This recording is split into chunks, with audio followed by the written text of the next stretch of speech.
할렐루야. 오늘도 말씀을 통해 주시는 은혜와 사랑과 축복과 영광과 능력이 여러분 가운데 가득하시기를 주님의 이름으로 축원합니다. 개천에서 용난다 또는 개천에서 용났다 하는 그런 말이 있는데, 어떤 사람이 너무나 어려운 형편과 상황에서 입지전적인 성공을 이루게 되었을 때 그것을 칭찬하고 또 축복하는 의미에서 하는 그런 말이 아닌가 하는 얘기입니다. 왜냐하면 서도 비빌 언덕이 있어야 한다고, 최소한의 도움이 있어야 그나마 어떻게 좀 해볼 텐데, 정말 어려운 상황에서의 성공이라고 하는 것, 정말 어렵기 때문이 아닌가 하는 얘기인 겁니다. 개천에서는 결코 용이 날 수가 없기 때문이다, 그런 얘기입니다. 그런 의미에서 오늘의 주인공 시몬 베드로는 입지전적인 성공을 거둔 대표적 인물이다 할 수 있는데, 왜냐하면 한마디로 말해서 그는 천의 고아와 같은 형편과 상황의 사람이었기 때문입니다. 그는 갈릴리 출신인데다가 어려서부터 갈릴리 바다에서 물고기를 잡아 생계를 잇던 사람입니다. 어쩌면 막장과 같은 생업 환경이 아닌가 하는데, 그럼에도 거기에서 떠날 수 없었던 형편과 상황이었음에 대한 얘기인 겁니다. 또한 그는 동생 안드레아와 함께 물고기를 잡다가 주님의 부르심을 받고 주님을 따르게 되는데, 그때 그는 그물을 버려두고 주님을 따랐다라고 했습니다. 여기서 그물은 투망식으로 던지는 그물뿐만 아니라 또 다른 종류의 그물도 말하는 거예요. 그가 가진 모든 그물들을 다 버려두고 주님을 따랐다. 다시 말해서 자신의 전 재산을 다 버리고 주님을 따랐다, 그러한 얘기인 겁니다. 바로 이어서 야고보와 요한도 주님을 따르게 되는데, 그들은 배와 아버지를 버리고 따랐다, 이렇게 말하고 있습니다. 그러니까 그 얘기는 베드로의 형편과 야고보, 요한의 형편과 너무너무 달랐음을 보게 되는데, 베드로의 경우는 어떠하냐? 그는 버릴 수 있는 배가 없었어요. 다시 말해서 자기 이름으로 된 배가 없다는 거죠. 거기에다가 버릴 아버지도 없었고 어머니도 없었다라고 하는 얘기입니다. 그가 어떤 형편과 상황이 있었는가 하는 그런 것을 나타내는데, 정말 천의 고아와 같이 의지할 때 하나 없는 그런 형편과 상황, 유일한 의지의 대상이 누구냐? 동생 안드레 한 사람뿐이라는 거죠. 그게 당시 베드로의 형편과 상황이었기 때문임을 보게 되는 겁니다. 그런데 그러한 그가 인생 대역전을 이루게 되는 겁니다. 인류 역사에 그만큼 대단한 이름이 또 있을까? 그보다 더 유명한 사람이 있을까? 할 정도로 위대하게 되었음에 대한 얘기입니다. 우리가 잘 아는 바와 같이 로마에 가면 세계 최대 예배당이 있는데, 그 예배당 이름이 성 베드로 예배당이잖아요. 많은 사람이 피터라는 이름을 씁니다. 베드로의 영어식 표현이 피터예요. 그 얘기는 그의 이름이 그만큼 많은 사람들에게 흠모의 대상이 되고 있다라고 하는 사실인데, 정말 이루 말할 수 없는 영광이다, 이렇게 얘기할 수가 있는 겁니다. 그러면 여러분, 무엇입니까?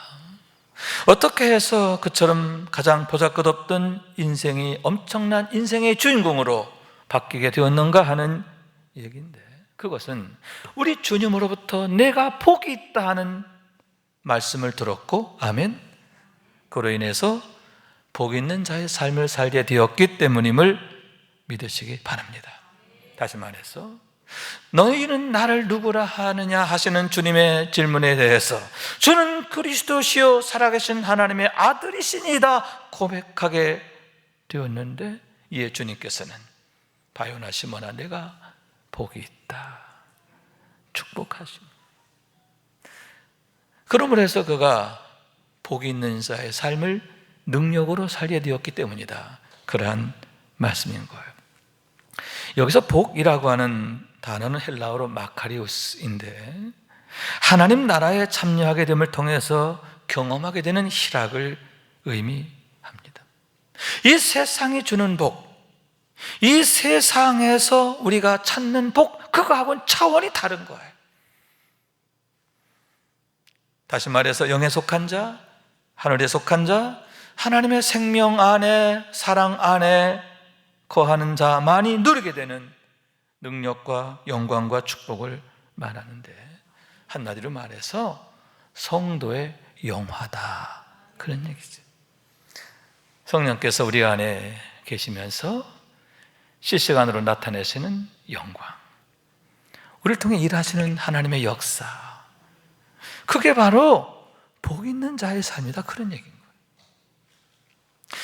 그러므로 여러분, 첫째로 그것은 성령의 열매들이 주렁주렁 열리는 삶이다 라고 할 수 있는데, 성령의 열매가 가득한 삶, 그게 바로 복 있는 삶이고, 그런 능력으로 사는 게 하나님의 복으로 사는 것이다, 그런 얘기지요. 성령의 열매는 사랑과 희락과 화평과 오래 참음과 자비와 양선과 충성과 온유와 절제라고 했고, 이러한 것들은 금지할 법이 없느니라, 이렇게 말씀하고 있습니다. 무슨 얘기냐 하면, 여러분, 우리 하나님께서 반드시 그러한 능력으로 살게 하신다라고 하는 그런 의미를 갖고 있는 겁니다. 그래서 주님께서는 이렇게 말씀하십니다. 나는 참 포도나무요 내 아버지는 농부라. 물은 내게 붙어 있어 열매를 맺지 아니하는 가지는 아버지께서 그것을 제거해 버리시고, 무릇 열매를 맺는 가지는 더 열매를 맺게 하려 하여 그것을 깨끗하게 하시느니라. 아멘. 우선 열매를 맺지 아니하는 가지는 제거해 버리신다라고 했는데, 여기에서 그 가지는 성령을 거스리는 모든 것을 의미하는 거예요. 우리 가운데 아직 남아있는 죄의 습성들과 유혹의 환경 등을 의미하는데, 우리로 하여금 시험에 들게 하고 넘어지게 하는 모든 것들이라 하는 얘기입니다. 그런 것들을 우리 하나님께서 친히 제거해 주신다. 어떻게? 말씀의 검으로, 성령의 불로. 아멘. 제거해 주시는 줄로 믿습니다. 그런 악한 것들이 우리에게서 떠나게 하신다, 그런 말씀입니다. 또한 여러분, 깨끗하게 하신다라고 했는데, 그것은 우리 안에 새 마음을 주심에 대한 약속인 줄로 믿습니다. 성령으로 충만케 하시는 거예요. 그러므로 해서 우리로 하여금 말씀을 따라 성령을 따라 살게 하시는데, 성령의 열매가 주렁주렁 열리게 하시는 것이다, 그런 얘기예요. 다시 말해서 그게 깨끗게 하시는 거예요. 좋은 열매를 맺는 데 있어서 최선의 환경, 최고의 조건이 되게 하시는 줄로 믿습니다. 더 열매를 잘 맺도록 각별한 은혜로, 각별한 사랑으로 돌보아 주신다. 이것이 바로 깨끗게 하시는 하나님의 은혜라고 하는 겁니다.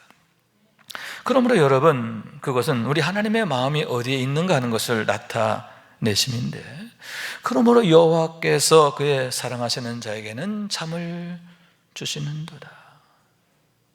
여러분, 우리가 잠자는 중에도 하나님께서는 깨어 계시면서 우리를 위해서 일하시는 줄로 믿습니다. 모든 것이 합력하여 선을 이루게 하신다, 그러한 말씀인 거예요.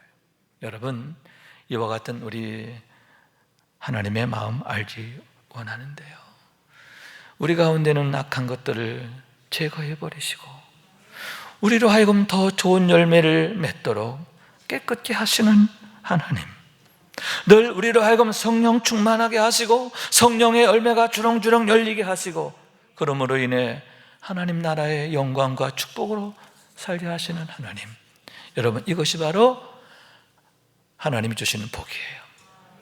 베드로에게 내가 복이 있다 하셨는데, 여러분, 이러한 복이 우리에게 늘 가득하시기를 축원합니다. 두 번째로는 여러분, 마치 시냇가에 심겨진 나무와 같은 형통의 삶인데, 철을 따라 열매를 맺으며 그 잎사귀가 마르지 않음과 같은 삶이다 라고 하는 얘기입니다. 여러분, 그것은 그 뿌리가 마르지 않는 샘 곁에 깊이 내려져 있기 때문이 아닙니까? 그 뿌리로부터 풍성한 영양분을 넉넉히 공급받기 때문에 그 가지들이 열매를 맺는 게 아닌가 하는 얘기인 겁니다. 그런 의미에서 그 뿌리가 깊어야 하고 그 가지는 줄기에 잘 붙어 있어야 하는데, 하나님과의 관계가 어떠해야 하느냐, 그것을 말씀하시는 것이다 라고 하는 겁니다. 왜 하나님께서 이스라엘 백성들과 언약하시며 율법을 주시고 성막을 주셨느냐? 왜 매일 아침과 저녁으로 상번제를 드리게 하시고 번제, 소제, 화목제, 속죄제, 속건제 등 5대 제사를 명하시고 거기에 더하여 절기를 명하여 지키게 하시는가? 그 이유가 바로 거기에 있음을 보게 되는데, 온 이스라엘로 하여금 항상 하나님 앞에 가까이 나오게 하시고 항상 그 앞에 머물게 하심인 것을 보게 되는 거예요. 하나님과의 관계를 친밀하게 하는 거죠. 하나님과의 관계가 더욱 깊어지고 가까워지게 하심인 줄로 믿습니다. 그것이야말로 복이기 때문인 줄로 믿습니다. 복이란 뭐냐? 하나님과의 관계 형통이에요. 하나님과의 관계 형통이 범사의 형통이 되는 것을 믿으시기 바랍니다. 세 번째로는 사도 바울의 말씀과 같이 보화를 가진 질그릇의 삶을 살게 하십니다 라고 할 수 있는데, 여기서 질그릇은 우리의 인생을 말하고 보화는 부활이요 생명이신 예수 그리스도를 말하는 거예요. 부활이요 생명이신 예수님께서 내 안에 계시면서 역사하심으로 인해서 우리가 능력으로 살아가는 것, 그게 바로 하나님께서 주시는 복이다, 내가 복이 있다 하시는 그런 의미다 라고 하는 겁니다. 다시 말해서 여러분, 우리가 사방으로 우겨쌈을 당하여도 쌓이지 아니하며 답답한 일 당하여도 낙심하지 아니하며 박해를 받아도 버림받지 아니하며 거꾸로 뜨림을 당하여도 망하지 아니하고, 할렐루야, 그런 은혜를 경험하는 거죠. 그런 능력을 경험하는 거예요. 왜냐하면 여러분, 능력이 우리에게 있는 게 아니라 하나님에게 있기 때문인 줄로 믿습니다. 능력이신 하나님께서 늘 우리와 함께 계시며 우리를 도우시고 지켜주시기 때문이다, 그런 얘기죠. 그러므로 여러분, 그와 같이 주님께서 베드로에게 주신 복은 천사도 흠모할 만한 거라. 시시하지 않아요. 너무너무 엄청나요. 그래서 천사도 흠모할 만큼 아름답고 귀함을 보게 되는데, 이 세상의 그 무엇으로도 바꿀 수 없는 것이다, 그런 얘기예요. 영원부터 영원까지 축복이에요. 무엇보다 여러분, 우리 하나님께서는 영존하시기 때문임을 믿으시기 바랍니다. 그렇기 때문에 사도 베드로는 물론이고, 그런 복의 비밀, 그 복의 본질과 가치와 능력과 영광을 알았던 분들은 어떻게 하면 내가 그런 복을 받을 수 있을까? 이 세상의 복이 아니라 하늘의 복, 하나님 주시는 복, 그 복을 받을 수 있을까? 마카리오스, 그 복을 받을 수 있을까? 어떻게 하면 이 복을 잃어버리지 않을 수 있을까? 애쓰게 되었음을 보게 되는데, 이런 복을 얻기 위해서 헌신하고 충성하고 힘을 다하고 뿐만 아니라 자기의 생명까지도 순교의 제단에 내어주게 되었음을 보게 되는 거죠. 자기 생명보다 귀하게 여겼다, 그러한 얘기입니다. 여러분, 주님께서 베드로에게 내가 복이 있다 하셨는데 이 말씀이 또한 우리에게 주어지는 말씀 되기를 원합니다. 우리 이름을 부르면서 누구누구야, 내가 복이 있다. 할렐루야. 내 이름, 주님이 내 이름 부르면서 내가 복이 있다, 이런 말씀 되기를 원하는 거예요. 그러므로 복 있는 자가 되고 복 있는 삶을 능력으로 사는 우리 모두가 될 수 있기를 주님의 이름으로 축원합니다. 또한 여러분, 주님께서는 내가 복이 있다 하시면서 이어 너는 베드로라 새 이름을 주셨는데, 그러므로 해서 그가 새 이름의 주인공으로 살게 되었기 때문이다, 그런 얘기죠. 과거의 이름이 아니에요. 새 이름, 주님이 주시는 이름 베드로, 다시 말해 반석의 사람이 되고 반석의 삶을 살게 되었을 때 그의 삶이 그렇게 위대하게 되었음을 보게 된다라고 하는 얘기인 겁니다. 여러분, 반석이라 하는 이름 뜻 얼마나 엄청나냐.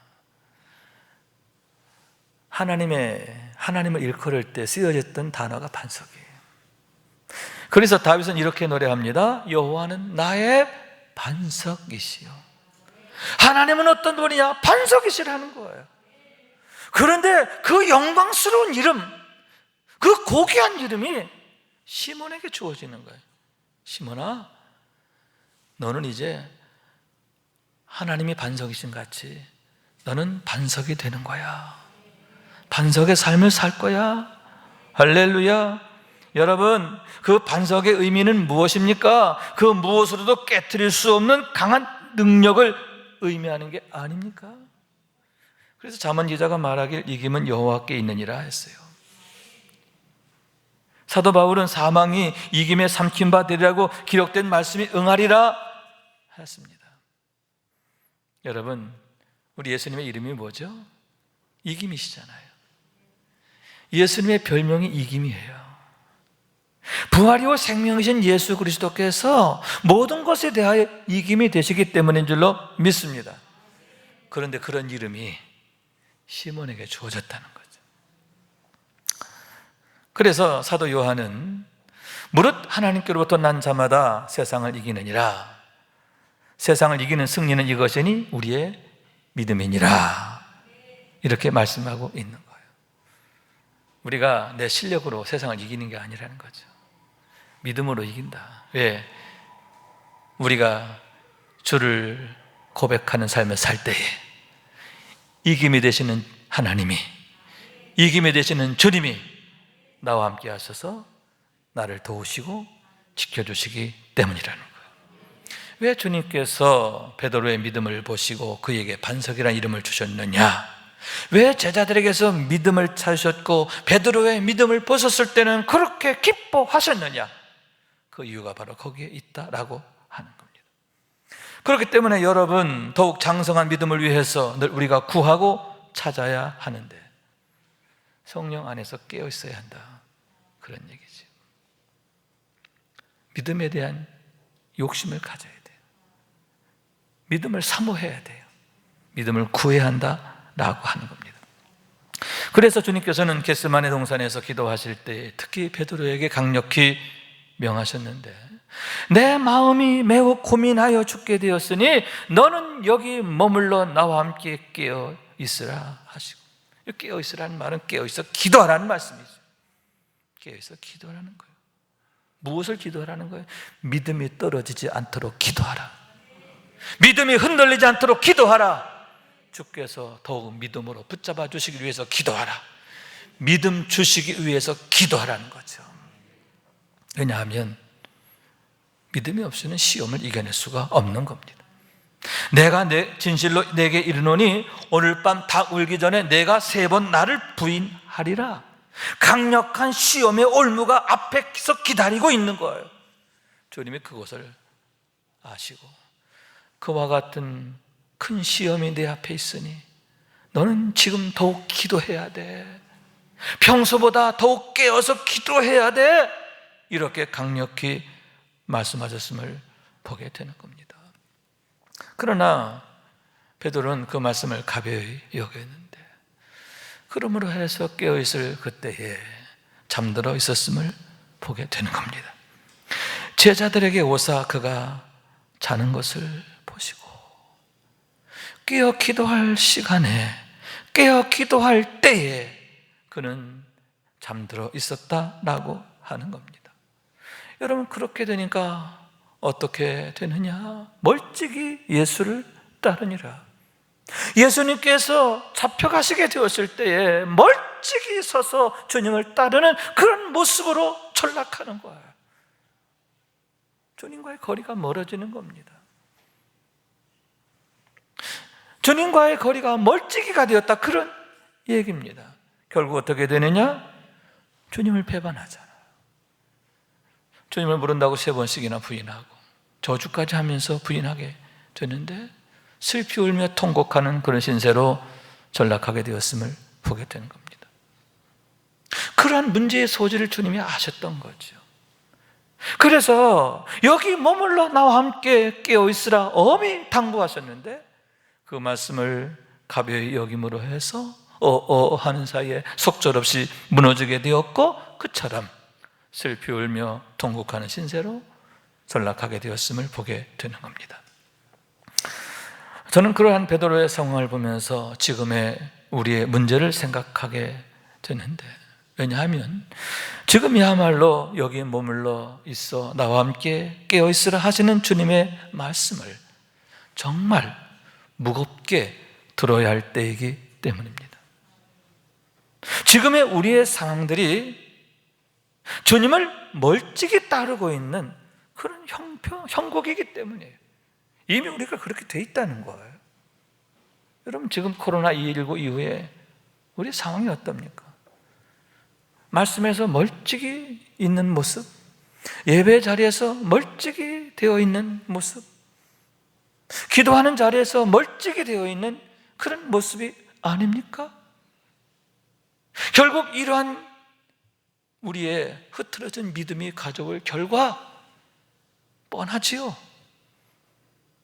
시험이 닥쳐올 때 결코 이기지 못해요. 이길 수 없는 겁니다. 펑펑 넘어지는 거죠. 그리고는 슬피 울며 이를 가는 그런 신세가 될 수밖에 없는 상황이라고 하는 거예요. 지금의 우리 상황이 결코 간단치 않다라고 하는 것을 우린 경각심을 가지고 보아야 한다라고 하는 겁니다.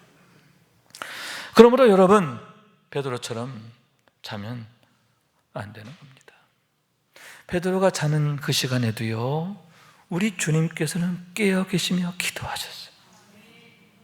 땀방울이 변하여 핏방울 될 정도로 2번, 3번 거듭해서 깨어 계시며 기도하셨습니다. 주님께서 그와 같이 기도하셨던 것처럼 지금 우리는 깨어 있어야 하고, 우리들 역시 땀방울이 변하여 핏방울 될 정도로 정말 우리의 믿음을 위해서 기도하지 않으면 안 되는 거예요. 우리의 믿음이 회복되길 위해서, 더 온전히 세워지길 위해서, 성령 충만을 위해서 더 우리가 깨어 있어야 하는 줄로 믿습니다. 그래서 우리 주님 끝까지 승리하신 것처럼 우리도 승리하는 믿음의 주인공 되시기를 주님의 이름으로 축원합니다. 그러면 어떻게 해야 하는가 하는데, 베드로가 그 참담한 실패를 극복하고 위대한 대반전을 이루게 되는데 어떻게 그런 역사를 이루게 되었느냐라고 하는 겁니다. 우리는 베드로의 위대한 영적 여정에서 그 대답을 찾게 되는데, 그에겐 특별한 3가지가 있었고 그것이 그를 위대함으로 만드는 과정이 되었음에 대한 얘기고, 그걸 우리가 배워야 되겠다, 그런 얘기인 겁니다. 첫째로, 그는 다시 다락방으로 되돌아가게 되었다라고 하는 사실인데, 그가 실패했습니다. 주님을 배반했습니다. 그럼에도 다시 용기를 내어서, 여러분, 그 다락방은 어떤 곳입니까? 주님과 성찬을 나누었던 곳입니다. 주님의 말씀이 있던 곳입니다. 주님의 채취와 숨결이 남아있는 곳입니다. 부르심의 자리입니다. 자기가 있어야 할 그 자리로 돌아가게 되었다라고 하는 말씀이에요. 이것은 회개를 말하는 거죠. 회개라고 하는 것은 그릇된 것에서 돌이키는 걸 말해요. 예수님 앞으로 나가는 거죠. 돌아가는 겁니다. 그러한 회개가 새로운 시작을 가능하게 했다라고 하는 얘기인 겁니다. 여러분, 주님을 배반하고 주님이 십자가에 매달려 그렇게 처참하게 죽어가시는 모습을 보게 되었을 때에 베드로의 마음이 어땠을까요? 얼마나 참담하고 비참하고 얼마나 자기 자신이 미웠을까요? 그 수치스러운, 그 죄스러운 마음 때문에 죽고 싶은 그런 마음이 아니었을까요? 그래서 똑같이 주님 배반했던 가룟 유다는 그 죄스러운 마음 때문에 자살을 했어요. 그런데 베드로 역시 같은 마음이 아니었을까? 그러한 얘기인 겁니다. 모두가 다 주를 버릴지라도 나는 결코 버리지 않겠습니다. 호언했던 사람. 내가 주와 함께 죽을지언정 주를 부인하지 않겠습니다. 주님 앞에서, 다른 제자들 앞에서 호언장담하고 큰 소리 쳤단 말이에요. 그러면서 주님께서 자기에 대해 걱정하시니까 오히려 섭섭해하고 억울해하고 그랬던 자신 있잖아요. 그런 자기 자신이 얼마나 비참했을까? 얼마나 도망치고 싶었을까? 그런 얘기인 겁니다. 그러나 여러분, 가룟 유다와 베드로의 운명이 갈리는 원인이 바로 여기 있는 거예요. 가룟 유다는 죄책감에 죽어요. 도망가는 겁니다. 끝까지 도망가요. 자살이라고 하는 방법으로 도망을 갑니다. 그러나 베드로는 용기를 내서 다시 그 다락방으로 돌아가게 되는 겁니다. 진정한 회개지요. 그런 회개를 통해서 다시 일어서게 되었고 주님의 용서하심, 긍휼하심을 경험하게 된 줄로 믿습니다. 여러분, 그때부터 베드로는 과거의 마음이 아닌 겁니다. 감사하는 마음, 또 부채의식, 할렐루야. 여러분, 죄의식이 아니에요. 구원받은 우리는 죄의식으로 사는 게 아닙니다. 부채의식이죠. 용서받은 죄인으로서의 감사함, 그게 부채의식이죠. 사랑의 빚을 진 거예요. 은혜의 빚을 진 거예요. 그런 마음을 가지고 더욱 주님을 사랑하고 충성하게 되었음을 보게 되는데, 그랬을 때 위대한 사도로 세워지게 되었음에 대한 얘기인 겁니다. 그런 의미에서 여러분, 진정한 용기는 자신의 죄에서 도피하는 게 아니라 진정한 회개인 줄로 믿습니다. 자신의 죄를 주님 십자가 앞에 내려놓는가, 그런 얘기예요. 뿐만 아니라 여러분, 도망가는 게 아니에요. 자기 인생을 학대하는 게 아니에요. 더 열심히 사는 거죠. 잘 사는 거예요. 아멘.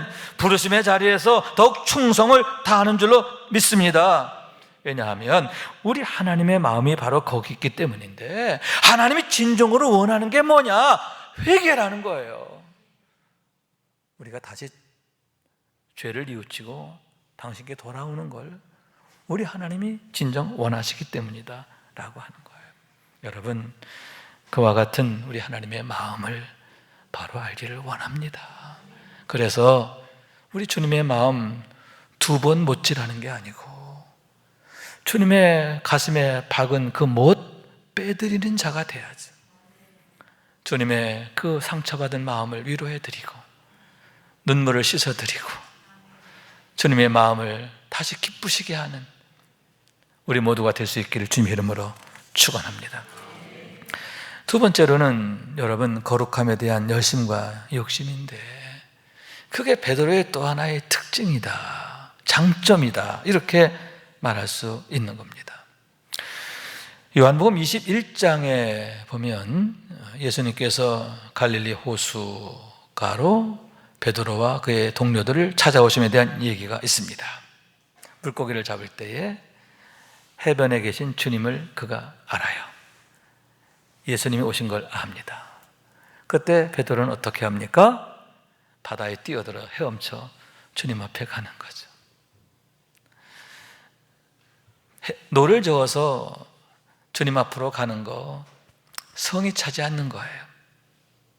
물고기를 다 이제 그물을 올려서 물고기를 다 수습한 다음에 주님 앞에 가는 거 기다릴 수가 없는 거예요.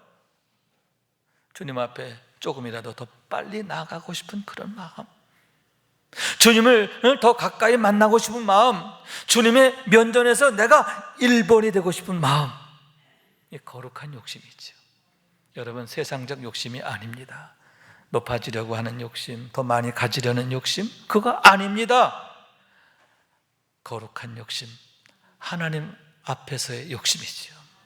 여러분, 그런 그의 열심과 그 은혜를 사모하는 마음, 우리 주님이 기뻐하신 줄로 믿습니다. 그래서 그에게 놀라운 은혜를 주시는데 교회를 맡기시잖아요. 당신의 사랑하는 교회를, 양떼를 베드로에게 위탁하시는 것을 보게 되는 겁니다. 여러분, 이러한 거룩한 욕심과 열심 배워야 할 줄로 믿습니다. 어떤 열심입니까? 하나님 나라에 대한 열심이죠. 좋은 예배자가 되기 위한 열심이에요. 하나님 나라에 충성하고 헌신한 일에 대해 1등이 되고자 하는 욕심입니다. 하나님의 손에서 항상 1번이 되고 싶어하는 그런 욕심. 여러분, 이런 욕심으로 하나님께 기쁨이 되고 하나님의 손에서 더욱 귀하게 세워지고 쓰임받는 우리 모두가 될 수 있기를 주님의 이름으로 축원합니다. 마지막 세 번째는 주님의 말씀에 대한 전적인 순종이에요. 베드로는 한마디로 말해서 순종의 사람이다, 그렇게 말할 수 있는데, 여러분, 여기서 순종은 자기 감정이나 형편에 순종하는 게 아니죠. 말씀에 순종했다는 것, 그것이 그를 위대하게 만드는 과정이 됐다라고 하는 얘기입니다. 누가복음 5장에 보면 그가 주님의 부르심을 받고 따르게 되는 얘기가 있습니다. 갈릴리 호수에서 물고기를 잡을 때입니다. 주께서 그에게 말씀하십니다. 깊은 데로 가서 그물을 내리라. 그물을 깊은 데로 가서 내리라. 자, 여러분, 그랬을 때에 이렇게 대답하죠. 선생님, 우리들이 밤이 새도록 수고하였으되 잡은 것이 없지만은 말씀에 의지하여 내가 그물을 내리리이다 하고, 내 경험은 맞지 않아, 내 경험하고는 맞지 않아, 내 생각하고는 맞지 않아, 형편과 상황은 맞지 않아, 그러나 주님의 말씀이기에, 당신의 말씀이기에 내가 순종합니다. 그래서 말씀대로 깊은 데로 가서 그물을 내렸더니 그물이 찢어질 정도로 많은 물고기가 잡혔다. 하나님 나라의 영광을 경험합니다. 요한복음 21장에 보면 비슷한 상황이 재현됩니다. 베드로가 물고기를 잡을 때 주님이 다시 찾아오십니다. 이번에는 배 오른편에 그물을 내리라, 그물을 배 오른편에 내리라, 이렇게 말씀하셨고 역시 순종합니다. 그때에 그물을 들 수 없을 정도로 많은 물고기가 잡히게 되었음을 경험하게 되는 겁니다. 앞권은 사도행전 2장입니다. 오순절 사건에 대한 얘기인데, 주님께서 승천하실 때 제자들에게 명령하십니다. 예루살렘을 떠나지 말고 아버지 약속한 성령을 기다리라. 그래서 베드로를 비롯한 제자들이 다락방에 모여서 전적으로 기도하며 기다리고 또 기다렸음을 보게 되는 거예요. 여러분, 열흘 동안 기다리잖아요. 때가 이르매 하늘로부터 호련히 강한 바람처럼 불처럼 성령이 임하시고 그들이 성령으로 충만케 된 줄로 믿습니다. 딱 한 번 불순종합니다. 겟세마네 동산에서의 일이지요. 나와 함께 깨어있어 기도하라 하셨을 때 그 말씀을 불순종하다가 어떻게 됩니까? 큰 화를 겪잖아요. 비참한 신세로 전락하잖아요.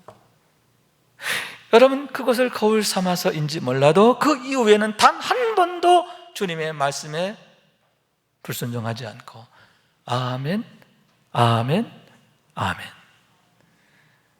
전적인 순종, 전인적 순종의 삶이었음을 보게 되는데, 여러분, 말씀에 순종하게 되었음의 얘기인 거예요.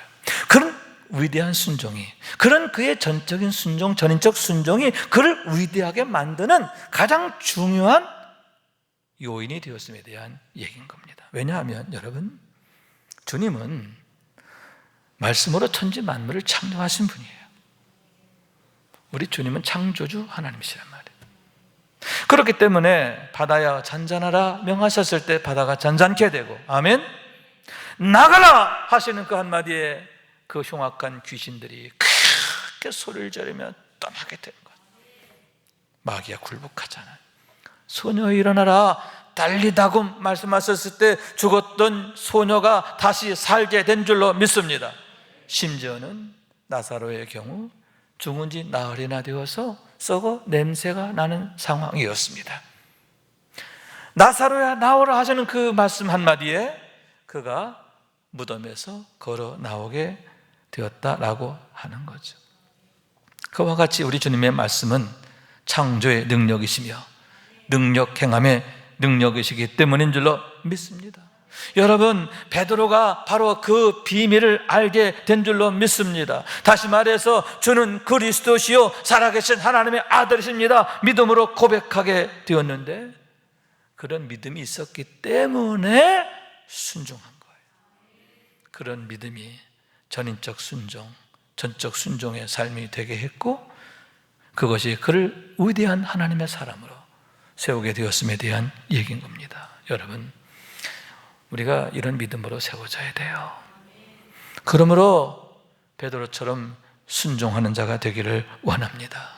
그래서 하나님 나라의 능력과 축복과 영광을 날마다 경험하는 우리 모두가 될 수 있기를 주님 이름으로 축원합니다.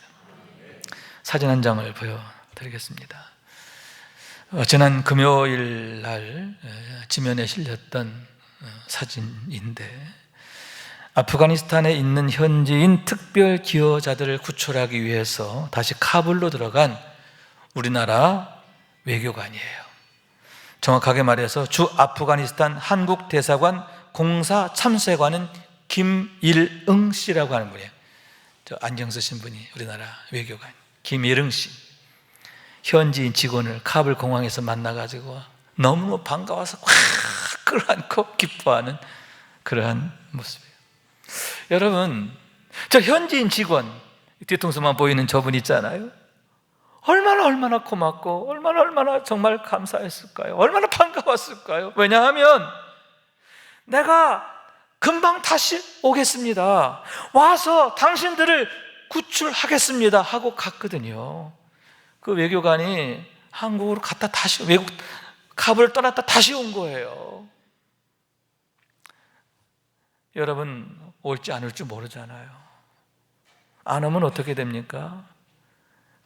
탈레반에 의해서 자기와 모든 가족이 다 죽는 거예요. 이 죽느냐 사느냐 상황이죠. 그래서 혹시나 하는 그런 마음을 가지고 먼저 공항에 와서 기다리고 있었는데, 이게 웬일입니까? 약속했던 그대로 한국 구출대가 온 거잖아요. 외교관이 온 거잖아요. 너무나 반가워서 팍 끌어안고 그렇게 기뻐하게 되었음을 보게 되는 겁니다. 참 감사하지요. 근본 구출 작전을 통해서 특별 기여자 가족 377명이 무사히 우리나라에 오게 되었는데, 그 작전명이 미라클이라고 하더라고요. 미라클, 기적을 이루는 그러한 작전이 되었음에 대한 얘기인 겁니다. 저는 이 사진을 보면서 이런 생각이 들었는데, 그것은 장차 우리 모두에게 찾아올 그날에 대한 문제입니다. 우리에게도 장차 그날이 오거든요. 그런데 그날 또 그러한 문제들 앞에서 우리는 과연 누구일 것인가, 우리의 모습은 과연 어떠할 것인가 하는 그러한 얘기인 겁니다. 여러분, 거지 나사로의 경우에는 이에 그 거지가 죽어 천사들에게 받들려 아브라함의 품에 들어가고, 주님의 말씀이죠. 나사로는 우리 주님께서 천사를 보내서 그를 이렇게 최고의 의전을 통해서 천국으로 들어가겠음을 보게 되는 거예요. 최고의 의전이에요. 그죠? 최고의 의전. VIP. 스데반의 경우는 어떠합니까? 이 말을 하고 자니라. 마치 고단한 하루 일과를 끝내고 엄마 품에 앉아서 곤히 새근새근 자고 있는 그런 어린 자녀의 모습이죠. 엄마의 따뜻한 품에서 최고의 안전, 최고의 평안, 최고의 쉼을 얻는 그러한 모습이에요. 그게 바로 스데반의 모습이에요. 스데반의 마지막이었단 말이에요. 우리 하나님의 위로하심이, 우리 하나님의 사랑하심이 얼마나 지극했는가, 얼마나 정말 각별했는가 하는 것을 보게 되는 겁니다. 얼마나 그들을 귀히 여기시고 아끼시고 사랑하시는가. 왜냐하면 독생자를 주시는 사랑이시기 때문인 줄로 믿습니다. 오늘 이 시간 베드로처럼 저는 그리스도시요 살아계신 하나님의 아들이십니다, 온전한 믿음으로 고백하게 되기를 원합니다. 그런 믿음의 고백을 통해서, 그런 믿음을 소유함으로 해서 내가 복이 있다, 너는 이제 베드로라, 이런 축복을 받기를 원합니다. 그러므로 복 있는 자가 되고, 아멘, 복 있는 삶을 살게 되기를 원합니다. 반석이 되고 반석의 삶이 되기를 원합니다. 나를 통해서 우리 가정이 축복으로 세워지는 겁니다. 자녀들이 축복으로 세워지는 겁니다. 우리 교회가 은혜로운 교회로 세워지는 겁니다. 여러분의 일터가 하나님의 축복을 받게 될 줄로 믿습니다. 이런 축복의 머릿돌, 디딤돌 되는 우리 모두가 될 수 있기를 주님의 이름으로 축원합니다. 말씀 생각하면서 우리 기도하는 마음으로 찬양합시다. 주님 다시 오실 때까지 찬양합시다. 주님 다시 오실 때까지 나는 이 길을 가리라. 좁은 문 좁은 길 나의 십자가 지고 나의 가는 이 길 끝에서 나는 주님을 보리라. 영광의 내 주님 나를 맞아주시리. 주님 다시 오실 때까지 나는 일어나 달려가리라. 주의 영광 온 땅 덮을 때 나는 일어나 노래하리. 내 사모하는 주님 온 세상 구주시라. 내 사모하는 주님 영광의 왕이시라. 주님 다시 오실 때까지, 주님 다시 오실 때까지 나는 일어나 달려가리라. 주의 영광 온 땅 덮을 때 나는 일어나 노래하리. 내 사모하는 주님 온 세상 구주시라. 내 사모하는 주님 영광의 왕이시라. 아멘, 아멘.